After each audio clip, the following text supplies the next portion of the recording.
What's up, guys? What's going on? Frankie D, the coach here, and I want to talk today about injuries. And the biggest predictor of a future injury is a past injury.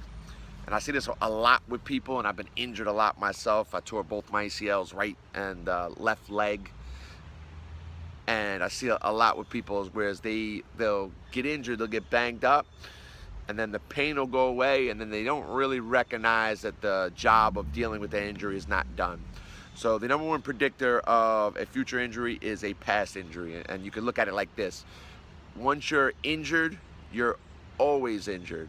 So for example, again, you tear an ACL, I tore an ACL, right? Like, you might do phenomenal rehab. You may have the best training, rehab experts around you, doctors, condition that you can do to get yourself back. And if you started at 100% before you had that injury, chances are when you get back, you might get back to 99.5 at best, right? But you're never going to be back to that full 100% you were before you were injured, because things in your body just change. And again, this happens a lot with people. Is you'll twist an ankle, you'll jam your lower back, and then people get they'll throw their back out, right? And they'll be laid up in the house for 2 weeks, and then the pain will go away, and they'll just think that the problem is gone. It's like, one, like the fact that your back went out is a huge problem. The fact that you had to literally not go to work for 2 weeks because your back was bugging you is a huge issue. It's a huge thing that you need to address. The fact that your back had to get that bad where it had to give you such a pain signal to put you out for 2 weeks. Again, this is just an example of an injury, but I see it with people that we work with a lot, is they don't understand, once you're injured, your body changes, it makes adjustments, it compensates, new tissue forms around that compensation. If you've had surgery, that's another injury within itself. Cut your body open, new tissue forms to be able to tighten up that scar tissue around it. You don't move for a while.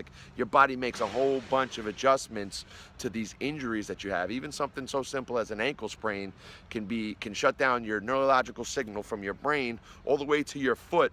And again, you come back and you feel like you're 100%, but you're not. You're not 100%. So you have to understand, you have to recognize that once you're injured, you're always injured, and you have to address these injuries, smart.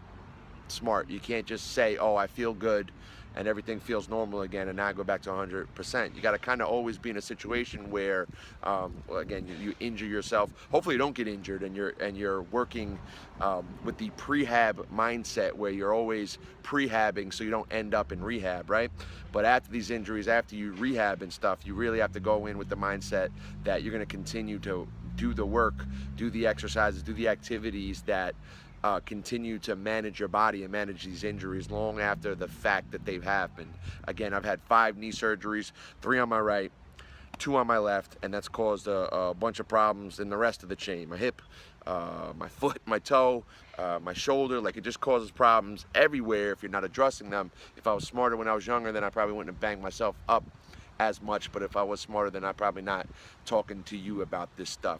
So just recognize, if you bang something up, if it hurts, your body's going to compensate. You're going to form new tissue around this injury in your body that's going to change the way you move, change the dynamics of how you do things, and you need to recognize that that's going to happen. Treat your injuries very serious. Especially in the kind of the post-injury rehab time. But even after that, long after you stop feeling the pain, you still have to address these things. So just understand that if you've never been injured before, this is going to help you. If you have been injured before, stuff 20 years ago could still be taking effect. So you got to understand that. You got to continue to have your body move in a productive manner, where you're addressing these things and understanding that you have to address them on a continual basis if you're going to perform at a high level. All right, guys, share this with a friend. If they need it, comment down below. Tell me what you want to see next. I'll catch up with you soon.